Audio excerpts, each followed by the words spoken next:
Hi everybody, Rog here and welcome back to my channel, and today we're going to start off in the garden because it's time to harvest my peaches. They're doing really well. In fact, they're doing so well they're starting to drop off, which tells me that they're ripe. Now, they are nice peaches. They're not very big and they're very green and they're a little bit on the sour side, but I've got a way around that. I'm going to make today a peach Melba. Now I'll take this lovely little peach and a very sharp knife. I'm going to cut into the peach just until it hits the stone. You can feel it when it does that, and just follow it all the way around until your cut meets up again at the other side. Quite easy guys, quite easy. Give that a little bit of a twist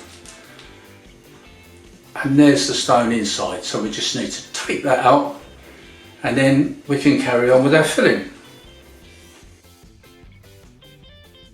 So here we have our lovely little peaches. I'm going to put a little knob of butter right in the centre there where the stone was. Then we're going to follow this by sprinkling of light brown sugar. Of course you can use any sugar that you want, but that's the one I've used. And we're going to put a little bit of honey on.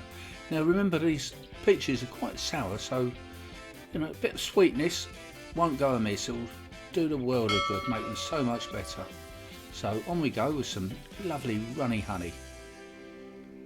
I'm going to grate some lemon zest over the top, which will definitely add to the delicious flavour. And then we're going to very loosely wrap these up in kitchen foil, like little tiny parcels, neatly, not too tight, doesn't even matter if the top's open, and off we go. Here I have the container for my Tefal ActiFry air fryer. I've taken out the paddle because on this particular occasion with these Melba peaches we don't want them getting knocked all over the place, do we? So I'm going to place these lovely little peach parcels right next to each other.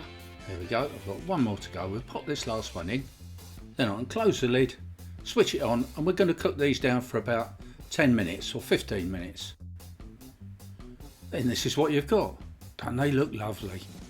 I've changed them from quite a sour fruit into something really magnificent.